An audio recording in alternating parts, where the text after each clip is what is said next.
The new year brings new health goals and wealth goals. Protecting your identity is an important step. Your info is in endless places that could expose you to identity theft, leading to lost funds. LifeLock monitors millions of data points per second. If your identity is stolen, our restoration specialists will fix it, guaranteed, or your money back. Resolve to make identity health and wealth part of your New Year's goals with LifeLock. Save up to 40% your first year. Visit lifelock.com/podcast. Terms apply.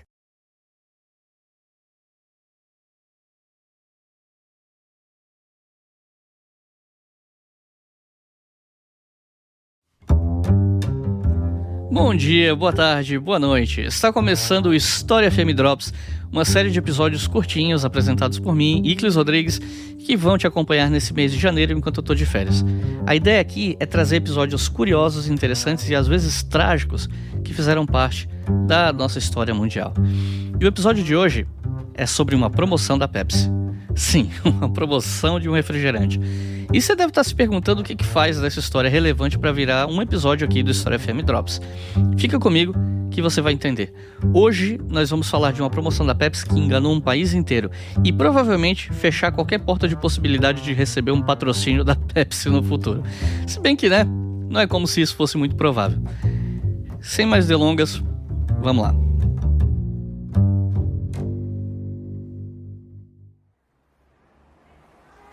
No início dos anos 1990, Manila fervilhava. Milhões lutavam diariamente contra a pobreza, apagões constantes e um governo tentando reorganizar o país após décadas de instabilidade. É nesse cenário que a Pepsi decide, em 1992, lançar sua grande ofensiva contra a rival Coca-Cola. O nome da arma, a promoção Number Fever. Doctor, heard about the number fever? Huh? Number fever? What fever? O nome dessa promoção, traduzindo para português, seria Febre do Número ou Febre dos Números. E era uma série de sorteios que prometiam dar dinheiro para consumidores, podendo até oferecer 1 milhão de pesos. Os valores sorteados variavam de 100 pesos, o que daria $4 em valores da época, a até 1 milhão de pesos, algo em torno de $40 mil também em valores da época. Cerca de 611 vezes mais do que o salário médio da época. Para um país marcado por desigualdades profundas, era mais do que uma campanha. Era um fio de esperança. A Pepsi alocou cerca de $2 milhões em recursos para distribuir os prêmios nessa promoção. A Pepsi anunciava na TV os números sorteados. Nos lares espalhados pelas centenas de ilhas que formam as Filipinas, as tampinhas começaram a se empilhar entre as milhões de pessoas que sonhavam que uma garrafa de Pepsi poderia ser sua saída definitiva da pobreza. A promoção contagiava o país. Até o mês de maio de 1992, cerca de 51 mil prêmios já tinham sido sorteados, incluindo 17 grandes prêmios. E a campanha, que iria até 8 de maio, foi estendida por mais 5 semanas, uma vez que a fatia de mercado da Pepsi aumentou de 19,4% para quase 25% graças àquela promoção. Chegou então o dia 25 de maio de 1992. Grande parte do país parou para ouvir o resultado de mais um sorteio da Pepsi. E o número sorteado foi o 349.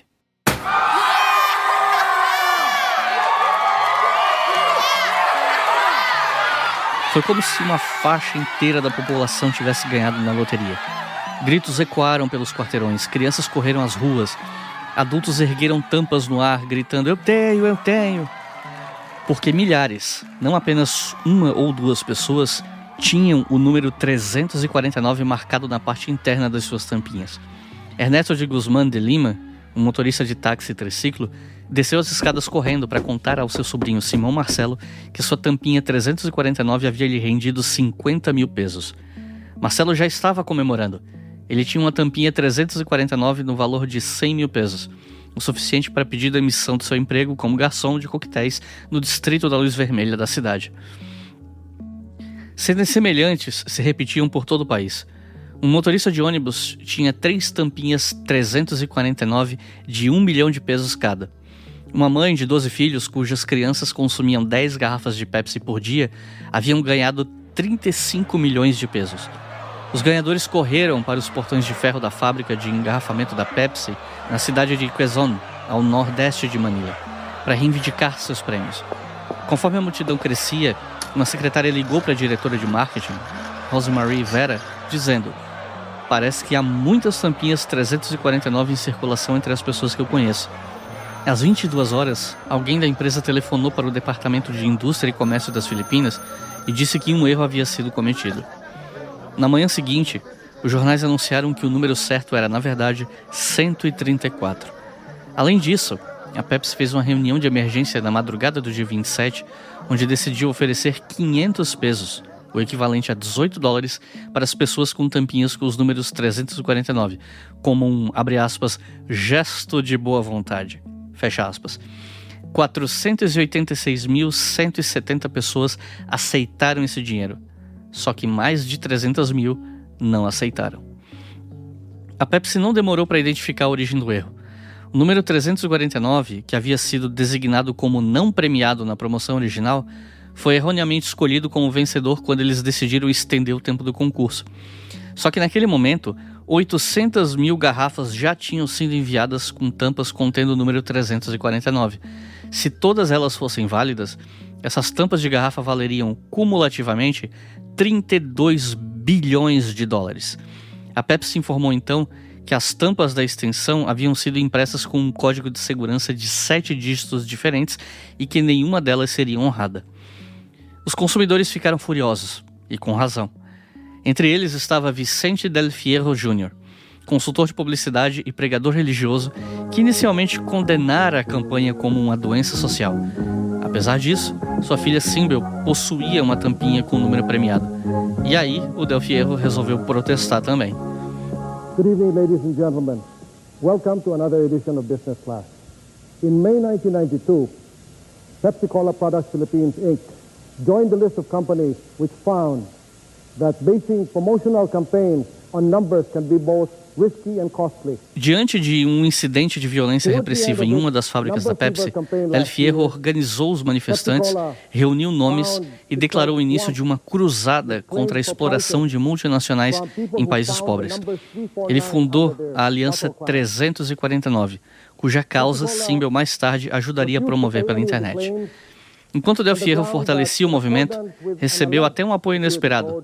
Jesus Celdran, CEO local da Coca-Cola, que supostamente enviou 10 mil pesos para ajudá-lo.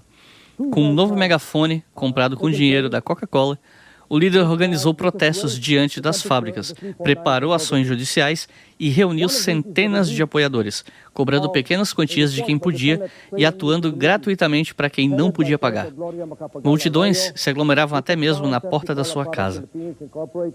Del Fierro prometia levar a luta a Nova York, afirmando que Deus era maior do que a gigante corporativa. A Pepsi respondeu acusando grupos de oportunistas e de explorar filipinos com promessas falsas. Afinal, os grupos que protestavam organizadamente contra a Pepsi, em geral, cobravam taxas dos seus membros. Outros movimentos emergiram, alguns cobrando taxas abusivas, e alguns exigiam porcentagens de possíveis indenizações. Agricultores chegavam ao ponto de vender gado para poder viajar para Manila na esperança de reivindicar o prêmio. A situação saiu do controle. Pneus foram incendiados, cambistas compravam tampinhas com o número 349 esperando lucros futuros, e até autoridades se deixaram levar. Um agente do NBI, que seria o equivalente ao FBI das Filipinas, apareceu com uma pasta vazia, dizendo que levaria o seu $1 milhão e afirmando que ou a Pepsi paga ou fecha. A violência se intensificou. Coquetéis Molotov atingiram fábricas e destruíram caminhões, cujos incêndios eram apagados pelos próprios motoristas usando refrigerante. A equipe de basquete da Pepsi mudou de nome para evitar associação com a marca. Executivos passaram a circular com seguranças e funcionários estadunidenses foram retirados do país diante das dezenas de ameaças de morte que recebiam quase que todos os dias. As tensões se misturaram a questões políticas e anticoloniais no momento em que os Estados Unidos encerravam sua presença militar no país e as eleições nacionais estavam marcadas por acusações de fraude. Um colunista chegou a perguntar quantos eleitores haviam trocado as urnas pelos protestos contra a Pepsi.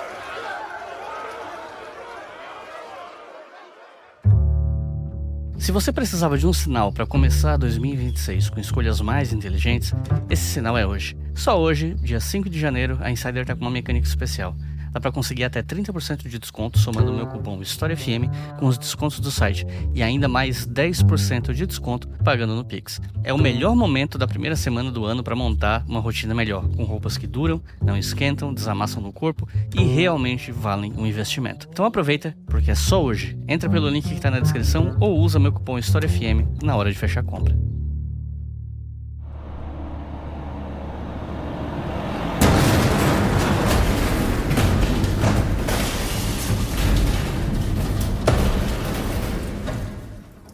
O caos produziu tragédias. Em fevereiro de 1993, uma bomba lançada contra um caminhão da Pepsi matou a professora Aniceta Rosario e uma menina de 5 anos que estava próxima. O marido de Aniceta, arrasado, afirmou ter confrontado representantes da Pepsi que teriam lhe oferecido 50 mil pesos para não processar a empresa. Pressionada, a empresa pagou uma multa de 150 mil pesos ao governo. Executivos viajaram para negociar com o presidente Fidel Ramos, temerosos de que o escândalo afugentasse investimentos estrangeiros. Mas a violência continuou. Em Davao, outro ataque matou 3 funcionários. A NBI apontou 3 homens como responsáveis pelos atentados à bomba contra a Pepsi. No entanto, o que surpreendeu a todos é que um daqueles 3 terroristas teria confessado que a própria Pepsi é quem os pagou para cometer os atentados e causar discórdia entre os líderes dos grupos que protestavam, na esperança de fazer a opinião pública ficar contra a população que protestava. Segundo ele, eles receberiam um bom dinheiro se a missão deles fosse bem sucedida, mas ele se sentiu culpado por conta das pessoas feridas e mortas e resolveu entregar o jogo. Alguns processos prosperaram e, em certa altura, decisões favoráveis começaram a surgir, como no caso de Jaime Lacanilao, que recebeu uma sentença que lhe garantia o prêmio. Mas a Pepsi, então mergulhada em uma das maiores crises corporativas da sua história, recorreu. Em um país acostumado com burocracias, o caso ganhou contornos épicos. Quando chegou na Corte de Apelações, a surpresa. A decisão foi mantida. Lacanilao teria direito ao prêmio. Mas a história não terminaria aí. Os processos se multiplicaram e Del Fierro continuou a luta mesmo após sofrer um derrame. Ainda assim, a Pepsi o processou por difamação. No fim de 1994, após um segundo derrame, a saúde de Del Fierro despencou. Ele insistia em comparecer ao tribunal, dizendo à filha que a Pepsi estava matando aos poucos. Manifestantes continuavam os atos. Em novembro, centenas marcharam com tochas próximo ao Palácio Presidencial durante a visita de Bill Clinton, queimando um boneco da Pepsi feito de garrafas. Mas em Nova York, seu processo foi rejeitado. A própria Pepsi vivia um ano desastroso. Nos Estados Unidos, boatos sobre seringas em latas provocaram uma onda de pânico. A Crystal Pepsi fracassava. A turnê de Michael Jackson, porta-voz da marca, era abalada por escândalos. Mas eventualmente, a violência nas Filipinas diminuiu. A Pepsi levou o caso ao Supremo Tribunal Filipino. E lá, o jogo virou. A decisão final veio em 26 de junho de 2006. Um documento de 10 páginas, assinado pelo juiz Leonardo Kizumbing, ecoou em todo o país. A Suprema Corte estabeleceu que Lacanilao não era portador de uma tampa vencedora autêntica. O seu 349 não possuía o código de segurança correto e, portanto, não havia prêmio a ser pago. Mais do que isso, a questão do 349, escreveu a corte, foi definitivamente resolvida e não deve mais ser reaberta. Era o encerramento oficial de um caso que havia se arrastado durante 14 anos. E não foi apenas Lacanilao. Aquele era o 4º caso semelhante julgado pelo Supremo contra os reclamantes. A jurisprudência estava consolidada. O porta-voz do tribunal, Ismael Khan, decidiu que essa era uma decisão definidora e que as cortes inferiores eram obrigadas a segui-la. Com isso, tornava-se impossível legalmente que qualquer outro portador de tampinha 349 obtesse vitória judicial. O caso estava morto, mas culturalmente ficava o legado. O número 349 tornou-se sinônimo de má sorte. Entrou no vocabulário popular, virou piada, virou símbolo. Em escolas, professores citavam o caso como alerta sobre expectativas. Em rodas de conversa, lembrava-se de como o país quase parou por causa de uma tampinha. No jargão popular, ser 349zado virou sinônimo de ser enganado. As marcas do episódio permaneceram nas vidas afetadas. Muitas famílias perderam parentes, outros perderam economias, esperanças e anos em batalhas legais. Del Fierro morreu em 2010 sem ver a vitória que buscava. Cumprindo a promessa feita ao pai, Simbel criou um site da Aliança 349 e mantém um arquivo com milhares de tampinhas. Os sonhos enferrujados de uma geração. Eu nunca tive a oportunidade de visitar as Filipinas, mas algo me diz que, de todos os quase 200 países reconhecidos pelo mundo, esse é um dos lugares menos prováveis de, quando você se encontra em um estabelecimento comercial, ouvir aquela famosa pergunta depois de pedir uma Coca-Cola: pode ser Pepsi? Então é isso, gente. Muito obrigado por ter ouvido esse Drops até o final. Logo em fevereiro, História FM volta à sua programação normal, com as entrevistas que vocês gostam. E tudo mais, conforme manda o figurino. Se for possível, ajuda a gente ali no apoia.se/BrigaHistória, que o seu apoio é fundamental para manter a História FM no ar, beleza? Valeu, gente, e até o próximo episódio.